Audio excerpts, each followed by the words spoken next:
Maggie Sullivan pushed through the glass doors of the Army Recruitment Center in downtown Denver, her 18-year-old son, Jake, walking beside her with the nervous energy of someone about to make the biggest decision of his life. At 52, Maggie had hoped never to set foot in a military facility again, but Jake had insisted she accompany him to his enlistment appointment. "You sure about this, honey?" she asked for the 20th time that morning, adjusting the strap of her worn leather purse.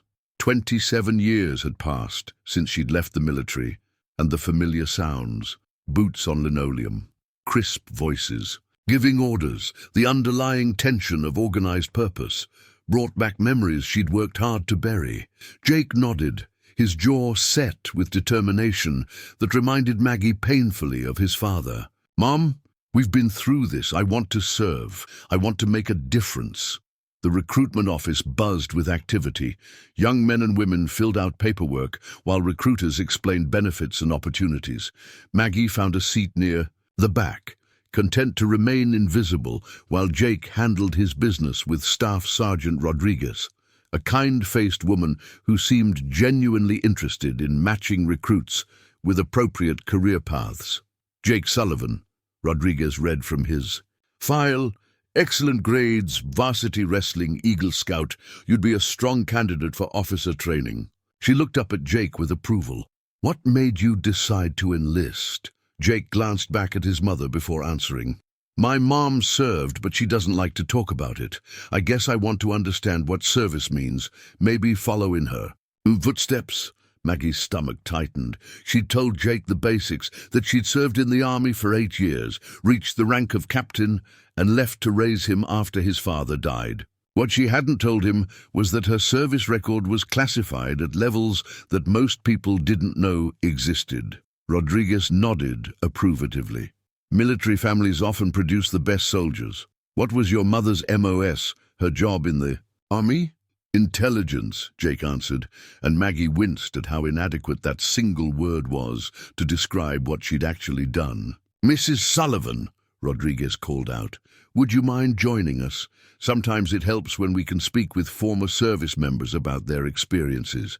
Maggie reluctantly approached the desk, hoping this would be brief. "I served from 1994 to 2002, she said simply. "Jake's his own person. He needs to make his own decisions about service." Rodriguez smiled warmly. "Of course, I just need some basic information for his file. What unit were you with?" The question Maggie had dreaded for 27 years. "Various assignments," she said carefully. "Intelligence work tends to involve multiple postings." Rodriguez's fingers paused over her keyboard. "Could you be more specific? For the family military history section?" Maggie felt the familiar constriction in her chest that came whenever someone pressed for details about her service. "I'm sorry, but most of my assignments were classified. I can't really discuss specifics." Something in Rodriguez's expression changed, a subtle shift from routine curiosity to professional interest. "Ma'am, what was your final rank?" "Captain," Maggie replied, wishing this conversation would end. Rodriguez leaned forward slightly. "Captain Sullivan, what was your unit? Designation when you separated from service?" Maggie's hands began to tremble almost imperceptibly. The question was too specific, too knowing. Why do you need that information?" Before Rodriguez could answer, the recruitment office door opened and 2 men in dress uniforms entered. Maggie recognized the insignia immediately. Full colonels, their ribbons indicating careers spent in special operations and intelligence. Her blood ran cold. "Mrs. Sullivan," the taller colonel approached their table.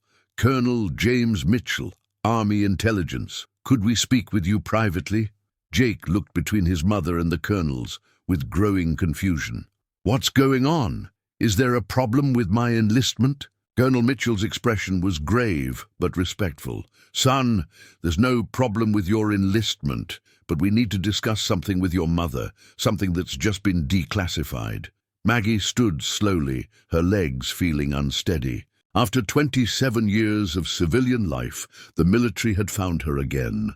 "Gentlemen, I separated from service in 2002. Whatever this is about, I'm no longer involved." The second colonel, shorter but carrying himself with the authority of someone accustomed to being obeyed, stepped forward. "Ma'am, I'm Colonel David Park. We're not here about past service. We're here because we need Captain Margaret Sullivan to return to active duty." The recruitment office had gone quiet. Other recruits and staff were pretending not to listen while straining to hear every word of a conversation that clearly involved something far beyond routine enlistment procedures. "That's impossible," Maggie said, her voice barely above a whisper. "I've been out for 27 years. I'm 52 years old. I run a small accounting firm in suburban Denver. I'm nobody special." Colonel Mitchell exchanged glances with Colonel Park before speaking. "Ma'am, yesterday morning, a crisis developed that requires someone with your very specific skill set. Someone with your clearance level, your operational experience, and your particular expertise." Maggie felt the walls of the recruitment office closing in around her. "My clearances expired decades ago. My operational experience is ancient history. Whatever you think you need me for, you're mistaken." "Captain Sullivan," Colonel Park said formally, "are you familiar with Operation Nightfall?" The blood drained from Maggie's face. Operation Nightfall was a name she hadn't heard spoken aloud in 27 years. A mission so classified that even its existence was compartmentalized beyond top-secret levels. Jake was staring at his mother with growing alarm. "Mom, what's Operation Nightfall?" Maggie couldn't answer, couldn't speak, couldn't breathe. Operation Nightfall had been her final mission, the one that had convinced her to leave the military forever, the one that had cost her everything she thought she understood about service and sacrifice. "Mrs. Sullivan," Colonel Mitchell continued gently, "Operation Nightfall has been fully declassified as of 800 hours this morning, which means we can now discuss your role in preventing what would have been the largest terrorist attack in American history." The recruitment office seemed to spin around Maggie. Jake was asking questions she couldn't hear. Other people were staring at her with expressions ranging from curiosity to awe. But all she could focus on was the impossible reality that her deepest secret, the mission that had defined and destroyed her faith in everything she'd believed about duty, was no longer secret. "What do you want from me?" she whispered. Colonel Park opened a briefcase and pulled out a folder marked with security classifications Maggie recognized, but had hoped never to see again. "Captain Sullivan, the terrorist organization you dismantled, in 2002 has reconstituted itself. They're planning something that makes their original plot look like a practice run." He opened the folder, revealing photographs and documents that made Maggie's knees buckle. The faces she'd hoped never to see again, the organizational charts she'd memorized and tried to forget, the threat assessments that had given her nightmares for years. "The intelligence community has spent 27 years trying to understand the network you infiltrated," Colonel Mitchell continued. "No one has been able to penetrate their new structure. No one understands their methods like you do." Maggie looked at Jake, whose expression had transformed from confusion to dawning understanding that his mother was not the quiet accountant he'd thought he knew. "Captain Sullivan," Colonel Park said formally, "we need you to come out of retirement. We need you to finish what you started in 2002. The folder in his hands contained photographs that Maggie recognized with crystal clarity. The faces of people she'd hoped were dead, organizational structures she'd thought she'd destroyed, and threat assessments that suggested America was facing an attack that would dwarf anything in its history. "How long do we have?" she asked, the captain's training overriding 27 years of civilian instincts. Colonel Mitchell's expression was grim. "Based on current intelligence, approximately 96 hours. The secure conference room in the federal building's basement hummed with electronic countermeasures designed to prevent any form of surveillance. Maggie sat across from Colonels Mitchell and Park, with Jake beside her, his enlistment appointment forgotten in light of revelations that had turned his understanding of his mother upside down. "Jake doesn't have clearance for this," Maggie said, her protective instincts overriding her shock. "Whatever you need to tell me about Operation Nightfall, he can't hear it." Colonel Park slid a document across the table. "Actually, Mrs. Sullivan, Your son's background investigation for his enlistment triggered an automatic security review. Given his family connections and the current crisis, he's been granted temporary clearance at the secret level. Jake stared at the security badge Colonel Mitchell handed him. I don't understand any of this. Yesterday, Mom was helping customers with their tax returns. Now you're telling me she was some kind of secret agent? Not secret agent, Colonel. Mitchell corrected. Captain Sullivan was a deep-cover intelligence operative specializing in terrorist network infiltration. Between 1998 and 2002, she was responsible for preventing 7 major attacks on American soil. Maggie closed her eyes, remembering the weight of those years, the months spent becoming someone else, infiltrating organizations that would have killed her without hesitation if they discovered her true identity. That was a lifetime ago. I'm not the same person who did that work. Colonel Park activated a large screen on the wall, displaying a map of the United States dotted with red markers. The Crimson Dawn terrorist network that you infiltrated in 2002 was planning to detonate dirty bombs in 12 major cities simultaneously. Your intelligence prevented that attack, but we were never able to capture their leadership. Images appeared on the screen, faces that made Maggie's hands clench involuntarily. Ahmad Kassab, the network's tactical commander. Elena Volkov, their weapons specialist. Marcus Webb, the American citizen who had coordinated logistics. We thought they were finished, Maggie said quietly. When we stopped the 2002 attack, their network collapsed. Kassab disappeared, Volkov was reported dead, Webb went underground. They weren't finished, Colonel Mitchell replied grimly. They were regrouping. For 27 years, they've been building a new organization, recruiting new operatives, developing new capabilities. Jake leaned forward, studying the faces on the screen. What kind of capabilities? Colonel Park hesitated before answering. Biological weapons, specifically engineered pathogens that could kill millions of people while leaving infrastructure intact. The temperature in the room seemed to drop 10 degrees. Maggie had spent years learning to think like terrorists, to understand the mindset that could contemplate mass murder as a political tool. But biological weapons represented a level of horror that exceeded even her worst nightmares.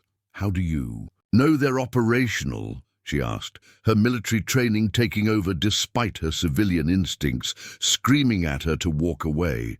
Colonel Mitchell pulled up satellite imagery showing a remote compound in the Nevada desert.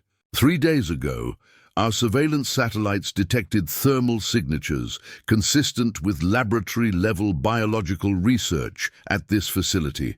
Yesterday, we intercepted communications indicating that a major operation is imminent. The images showed buildings designed for containment, vehicles consistent with biological transport, and heat signatures indicating round-the-clock activity. You've had satellite surveillance for 27 years, Maggie pointed out. You've had the NSA, the CIA, specialized counterterrorism units. Why do you need me? Colonel Park's expression grew even more serious. Because yesterday morning, we received this. He activated an audio recording, and Maggie's blood ran cold as she heard a voice she recognized. Ahmad Kassab, older but unmistakable, speaking in the coded language she'd spent years learning to understand. The American operative who destroyed our previous mission has been located, Kassab's voice said in accented English. She has a son, 18 years old, enlisting in the American military. Perhaps it is time for old accounts to be settled. Jake went pale. They know about me.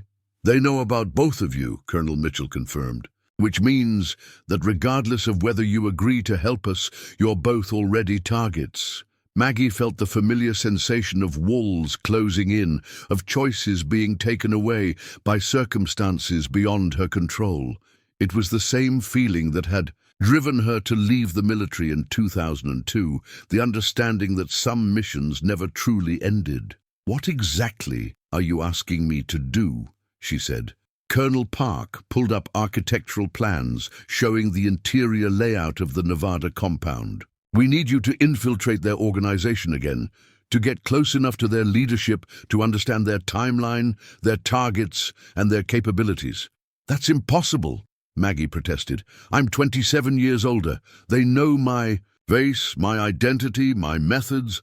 There's no way I could successfully penetrate their security again. Actually, Colonel Mitchell said with a slight smile, there is, because they think you're dead. The statement hung in the air like a physical presence. Maggie stared at the colonels, understanding dawning slowly. In 2003, Colonel Park explained, we leaked information suggesting that Captain Margaret Sullivan had been killed in a training accident. We created documentation, witness statements, even a grave marker. As far as Crimson Dawn knows, their nemesis died a year after stopping their attack. Jake was shaking his head in disbelief. You faked my mother's death? We protected her identity, Colonel Mitchell corrected. We gave her the chance to live a normal civilian life while maintaining operational security for future contingencies. Maggie understood now why her transition to civilian life had been so smooth, why her military records had been so thoroughly sealed, why she'd never been contacted for veteran services or benefits. She hadn't just left the military, she'd been officially erased from it.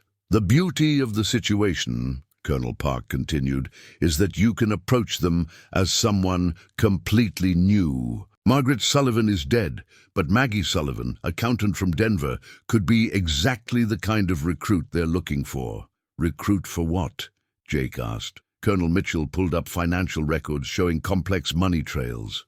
Biological. Weapons research requires significant funding. They're recruiting financial specialists to help them launder money and hide assets. Your mother's civilian career makes her the perfect candidate. Maggie studied the documents, her accounting experience, automatically analyzing the patterns she saw. These transactions are incredibly sophisticated. They're not just funding research, they're preparing for something massive. Exactly, Colonel Park confirmed, which is why we need someone who understands both their operational methods and financial structures. Someone who can get close, enough to determine their timeline and target list. The weight of decision pressed down on Maggie like a physical force. 27 years of quiet civilian life, of raising Jake, of believing that her days of impossible choices were behind her. And now, faced with the possibility that millions of lives hung in the balance, she was being asked to become someone she'd hoped never to be again. If I do this, she said slowly, what happens to Jake? Colonel Mitchell's expression softened. Jake will be placed in protective custody with a specialized unit, trained to handle family members of deep cover operatives. He'll be safe, and he'll be briefed on operational status as security permits. Jake grabbed his mother's hand. Mom, you can't do this. It's too dangerous. Find someone else. Train someone new. Maggie looked at her son, seeing in his eyes the same protective instinct that had driven her to leave the military in the first place. But she also saw something else. The understanding that some choices couldn't be avoided, some responsibilities couldn't be transferred. How long would the mission take? She asked. Colonel Park consulted his tablet. Based on current intelligence, you'd need to establish contact within 48 hours, gain access to their financial operations within 72 hours, and extract actionable intelligence within 96 hours. 4 days, Maggie whispered. 4 days to prevent what could be the deadliest attack in human history, Colonel Mitchell confirmed.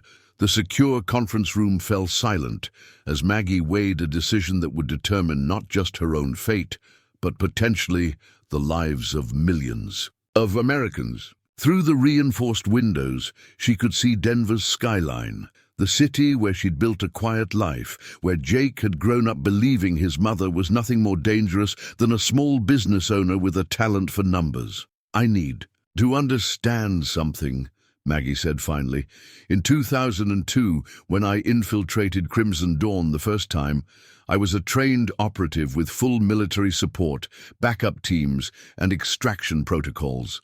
Now you're asking me to go in alone, 27 years older, with 4 days to accomplish what took me 6 months before. Colonel Park nodded grimly. The circumstances are far from ideal, But Captain Sullivan, you have advantages now that you didn't have in 2002. Such as... Colonel Mitchell activated the screen again, showing financial records that Maggie's trained eye immediately recognized as suspicious. Your civilian career has given you expertise that's directly relevant to their current operations. They need someone who understands international banking, money laundering, and complex financial structures. Margaret Sullivan was a soldier who learned to think like an accountant. Maggie Sullivan is an accountant who thinks like a soldier. Jake was studying the financial documents with growing understanding. These transaction patterns, they're setting up for something massive, aren't they? Your son has good instincts, Colonel Park observed.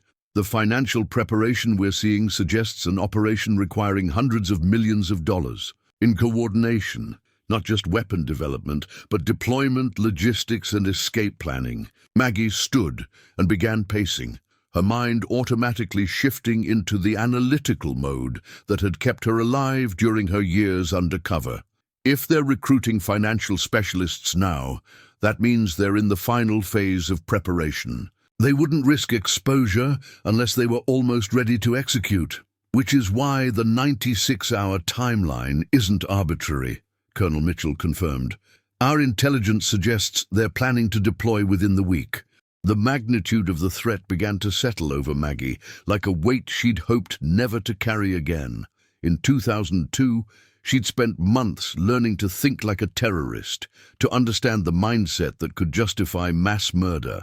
The psychological toll had been devastating, the reason she'd left the military and sought the quiet predictability of civilian life. If I do this, she said slowly, I need guarantees about Jake's safety, not just protective custody, but a complete identity change if necessary.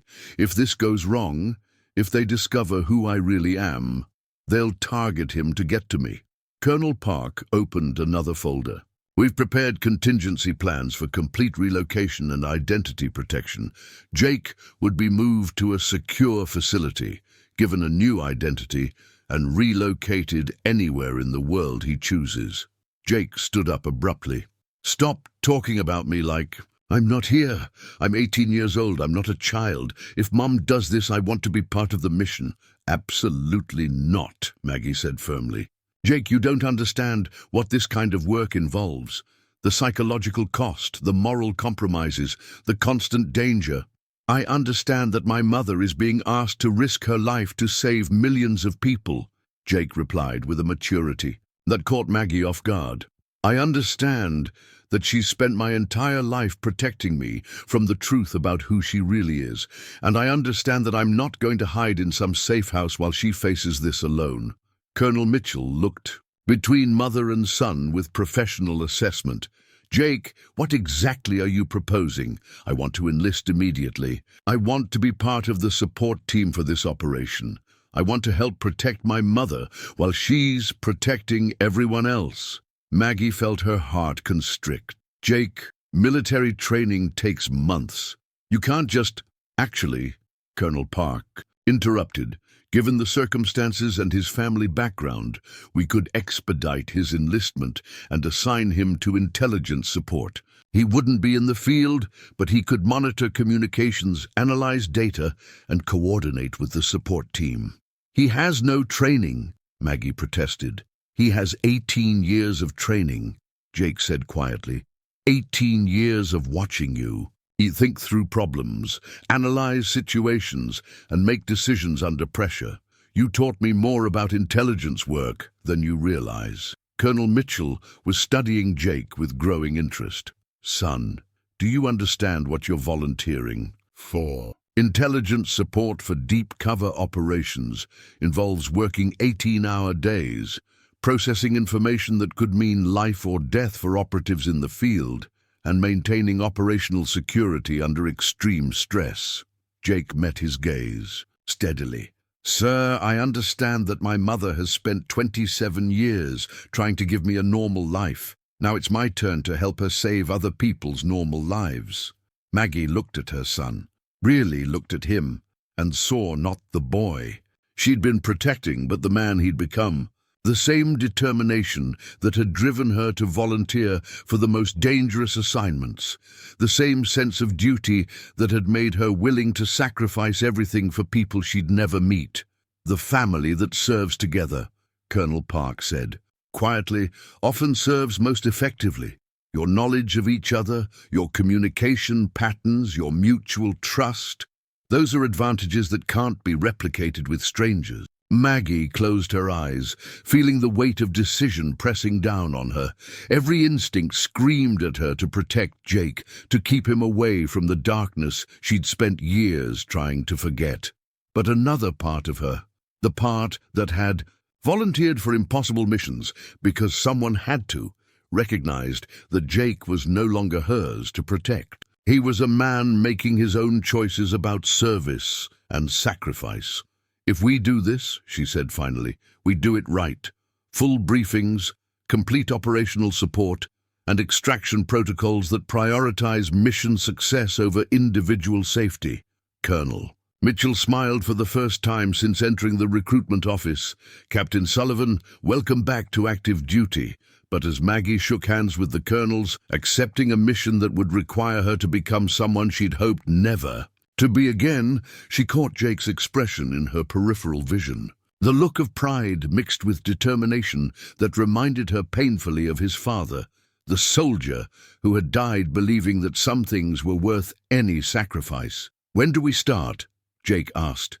Colonel Park checked his watch. "Transport leaves for the briefing facility in 30 minutes. Captain Sullivan, you'll have 6 hours to review current intelligence before your insertion begins." Maggie nodded, understanding that in 30 minutes Maggie Sullivan, the accountant, would cease to exist, and Captain Margaret Sullivan would return to a world where every decision could mean the difference between life and death for millions of people.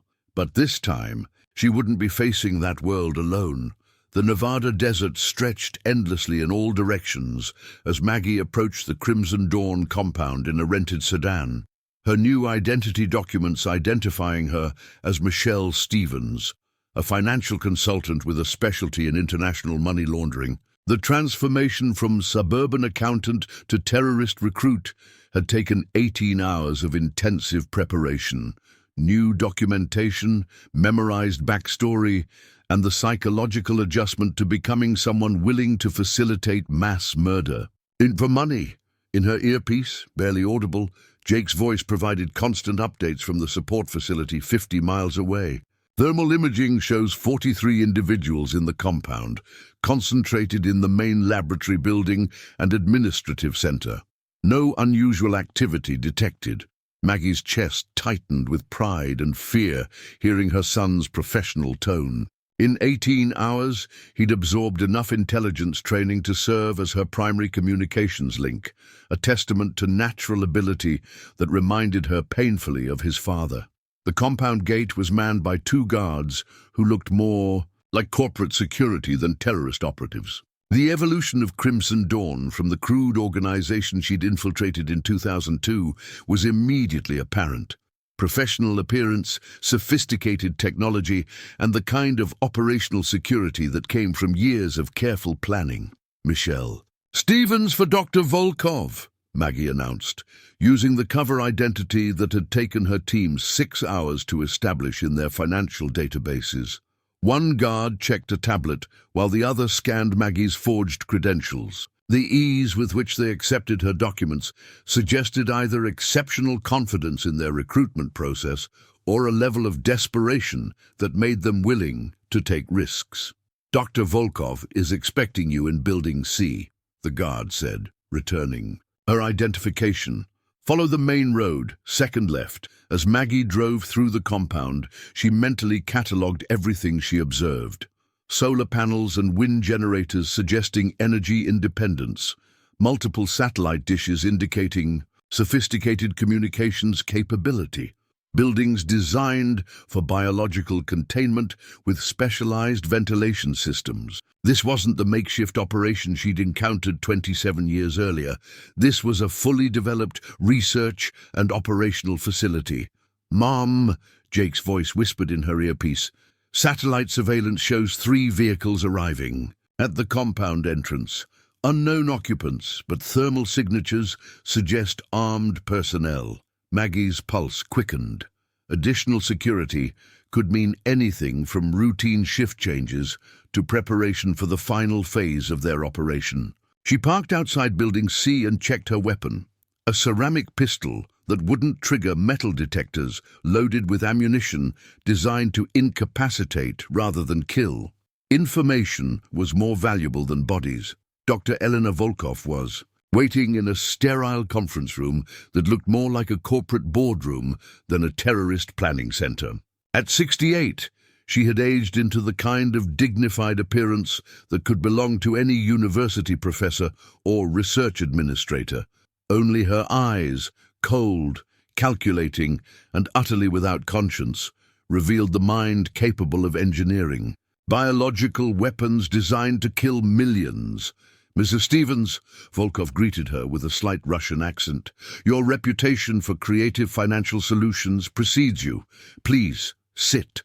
Maggie settled into a chair across from Volkov, studying. The woman who had been at the top of International wanted lists for 3 decades. "Dr. Volkov, your organization's financial requirements are quite impressive. The preliminary figures suggest an operation of unprecedented scope."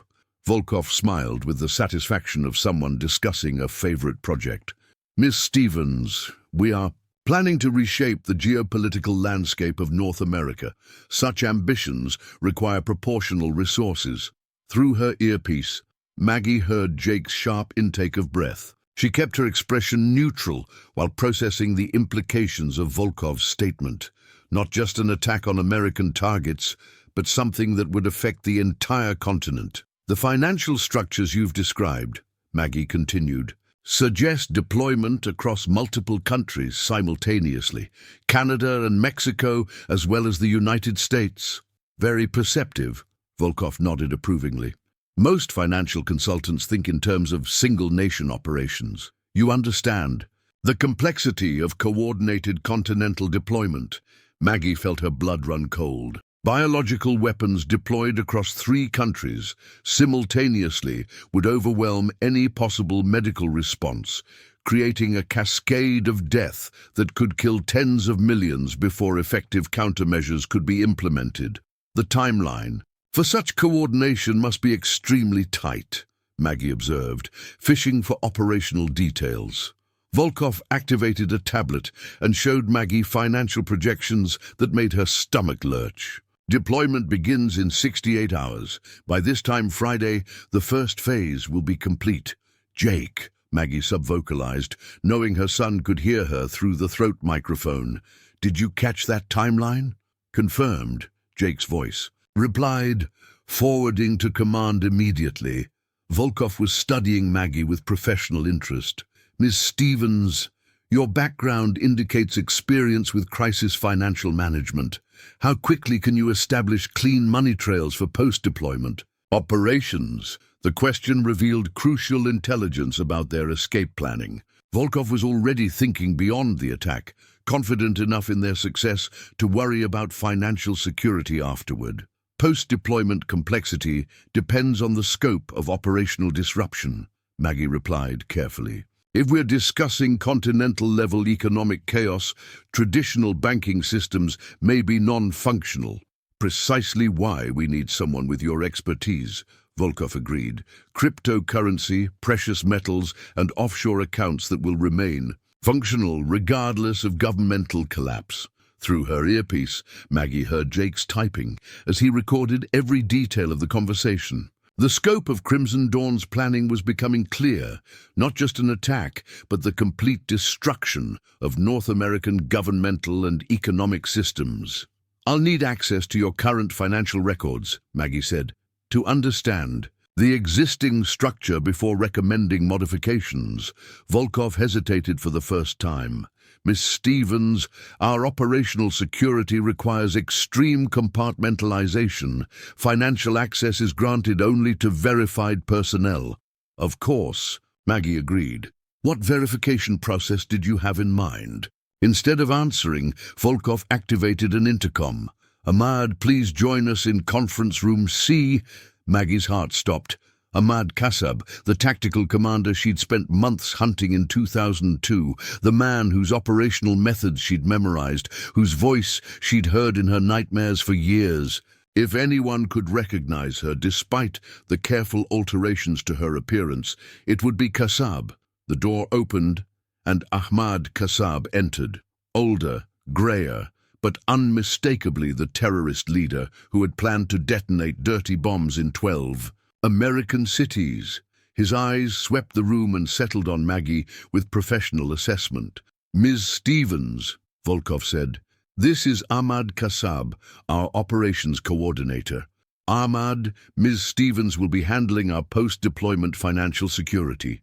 Kasab studied Maggie's face with an intensity that made her skin crawl. 27 years of age and civilian life had changed her appearance, but would it be enough to fool someone who had spent months trying to identify the operative who had destroyed his previous network? "Ms. Stevens," Kasab said slowly, his accent thicker than Volkov's. "You seem familiar. Have we met before?" Maggie's training took over, maintaining perfect composure while her mind raced through contingency plans. "I don't believe so, Mr. Kasab, though I've consulted for several organizations with complex operational requirements. Perhaps you're thinking of a colleague?" Kasab continued to stare at her, his expression unreadable. In her earpiece, Jake's voice was tense with concern. "Mom, thermal imaging shows increased personnel movement throughout the compound. Something's happening." But Kasab's attention was focused entirely on Maggie, his eyes narrowing with growing suspicion. "Your voice," he said quietly. "There's something about your voice." The conference room felt like a tomb as Ahmad Kasab continued to study Maggie's face with growing suspicion. Through her earpiece, she could hear Jake's increasingly urgent updates about movement throughout the compound, but all her attention was focused on the terrorist leader, whose recognition could mean not just mission failure, but death for both her and her son. "Your voice," Kasab repeated, stepping closer. "It reminds me of someone I knew many years ago, someone who caused our organization considerable difficulty." Maggie maintained her composure while her mind raced through escape scenarios. The ceramic pistol in her jacket would eliminate Kasab and Volkov, but 41 other terrorists in the compound would hunt her down long before she could reach the perimeter. Her only hope was to maintain her cover until backup arrived or she could gather enough intelligence to justify the mission's cost. "Mr. Kasab," she said with the practiced patience of a financial consultant dealing with paranoid clients, "I'm sure you've encountered many people over the years. Perhaps we met at a conference or professional gathering." But Kasab was no longer listening to her words. His attention had shifted to her hands, specifically to a small scar on her left index finger, the result of a knife wound she'd received during her infiltration of his organization in 2002. "That scar," he whispered, his voice filled with dawning realization. "I remember that scar." Dr. Volkov looked between them with growing alarm. "Ahmad, what are you talking about?" "This woman," Kasab said, never taking his eyes off Maggie, "infiltrated our organization 27 years ago. She destroyed our entire network, prevented our mission, and disappeared before we could eliminate her." In her earpiece, Jake's voice was urgent. "Mom, armed personnel are surrounding Building C. You need to extract immediately." But extraction was no longer possible. Kasab had moved to block the door, while Volkov activated what appeared to be a security alert. Within seconds, the compound would be locked down with Maggie trapped inside. "Ahmad," Volkov said, her voice deadly calm, "are you telling me that this woman is the American operative who destroyed our 2002 operation?" "Captain Margaret Sullivan," Kasab confirmed, "though she appears to have aged considerably and changed. Her appearance, I would recognize those hands anywhere. She killed 3 of my best operatives during her escape." Maggie made a split-second decision that would determine the outcome of the mission. Instead of maintaining her cover, she straightened to her full height and allowed her civilian mask to drop, revealing the trained killer underneath. Actually, she said, her voice carrying the authority of her military rank. "I killed 5 of your operatives. You never found the other 2 bodies. The transformation was immediate and complete." Volkov stepped back involuntarily while Kassab's hand moved toward his weapon. But Maggie was already moving, her body flowing into combat position she'd hoped. "Never to use again. Jake," she sub-vocalized. "Initiate extraction protocol Echo 7. Full tactical response authorized. Copy, Mum. Cavalry's coming." The ceramic pistol was in Maggie's hand before either terrorist could react, but instead of firing immediately, she used their momentary shock to gather the intelligence that had brought her here. "Dr. Volkov," she said conversationally, keeping her weapon trained on Kassab while watching Volkov's movements. "Before my colleagues arrive to arrest you, why don't you tell me about your biological weapons? Timeline, deployment method, target list." Volkov's composure cracked entirely. "You cannot stop us. The deployment is already in motion. By tomorrow night, 12 major cities across 3 countries will be infected with a pathogen that will kill 60% of their populations within a week." "Which cities?" Maggie demanded. Kassab was slowly reaching for his weapon, but Maggie's training kept her aware of his movements while processing Volkov's information. "New York, Los Angeles, Chicago, Toronto, Vancouver, Mexico City, Denver." Maggie's control slipped for just a moment. "You're targeting Denver, where we believe you live," Kassab said with a savage smile. "A fitting punishment for the woman who destroyed our previous mission." The personal nature of the target list confirmed what Maggie had suspected. This wasn't just terrorism, it was revenge. Crimson Dawn had spent 27 years planning not just mass murder, but the specific destruction of everything she cared about. Through the windows, she could see helicopters approaching the compound, Jake's extraction team arriving with military precision. But even if they captured the leadership, the biological weapons were already deployed. "Where are the weapons?" Maggie demanded, her voice carrying the deadly calm of someone with nothing left to lose. "You said deployment is in motion. Where are they now?" Volkov's smile was triumphant, even with a gun pointed at her chest. "Mobile laboratories, Captain Sullivan. 12 vehicles currently approaching their target cities. Even if you kill us, even if you destroy this compound, the weapons will still be deployed on schedule." Through her earpiece, Jake's voice was tense with urgency. "Mom, I'm tracking the financial transfers Dr. Volkov showed you. The money trails lead to vehicle rental companies in 12 different cities. I can see the GPS coordinates." Kassab had given up trying to reach his weapon and was now focused on delivering maximum psychological damage. "Your son's voice," he said with cruel satisfaction. "How touching that he's listening to his mother's final mission. Tell me, Captain, will you watch Denver burn, knowing that you failed to save the city where you raised him?" "The antidote," Maggie said, pressing the barrel of her pistol against Kassab's temple. "Biological weapons, this sophisticated, require a preventive treatment for the deployment teams." "Where is it?" Volkov shook her head. "There is no antidote. Captain Sullivan, our operatives are willing martyrs.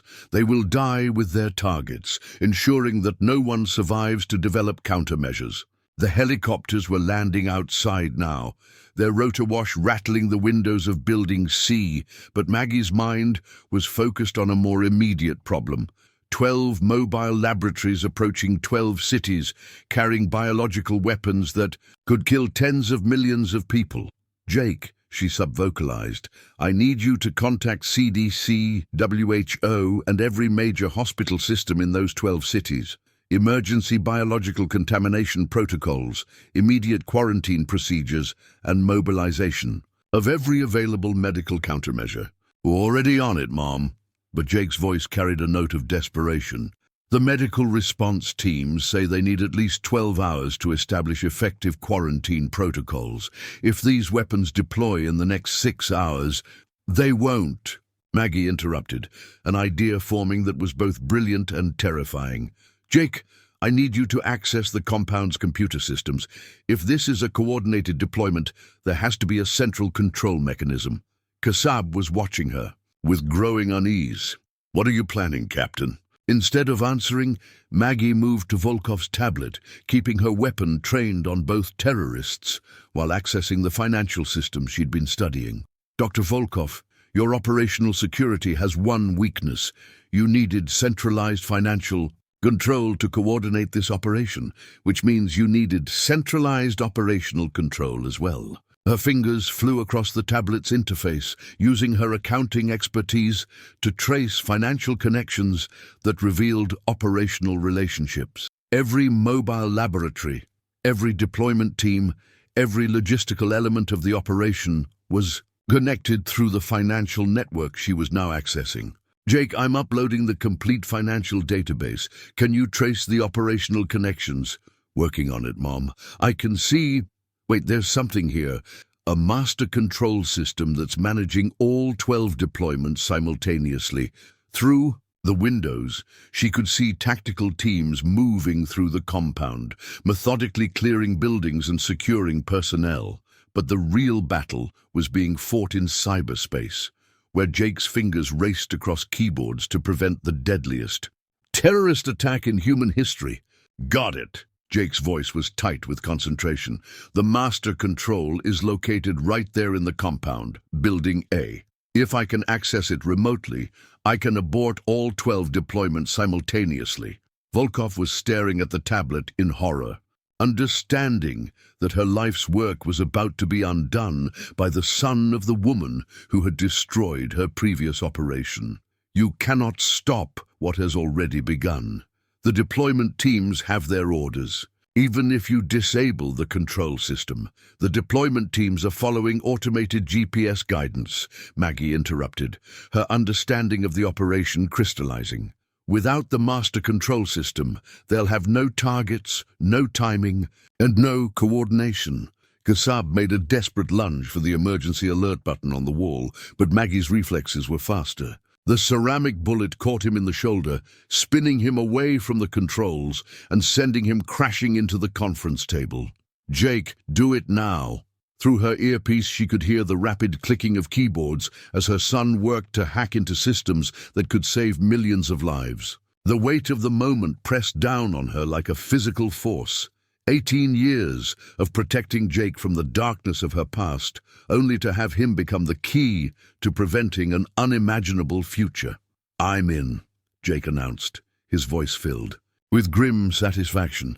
Master control accessed, uploading abort codes to all 12 deployment teams now. On Volkov's tablet, Maggie watched as GPS markers across 3 countries began to change direction. Mobile laboratories that had been approaching major population centers now turning toward predetermined safe zones where military teams could intercept them. It's working, Jake continued. All 12 teams are responding to the abort codes. They're heading to containment facilities instead of their targets. Dr. Volkov collapsed into her chair, the magnitude of her failure overwhelming her completely. 27 years of planning, hundreds of millions of dollars, the most sophisticated biological weapons ever developed, all undone by the same American operative who had destroyed her previous operation, now working in partnership with the next generation. The conference room door burst open as tactical teams in full protective gear secured the area. But Maggie's attention was focused on her earpiece, where Jake's voice carried a note of pride that made her chest ache with love and terror. Mission accomplished, Mom.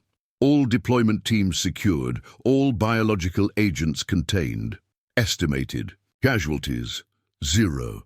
As the tactical teams took Volkov and Kassab into custody, Maggie understood that her real mission was just beginning. Jake had proven himself capable of the kind of impossible decisions that defined intelligence work, which meant he would face the same choices that had shaped her career, the choice between personal safety and public service, between a normal life and the burden of protecting others. Colonel Mitchell appeared in the doorway, his expression mixing relief with professional satisfaction. Captain Sullivan, preliminary reports indicate complete mission success. All biological weapons secured, all terrorist operatives in custody.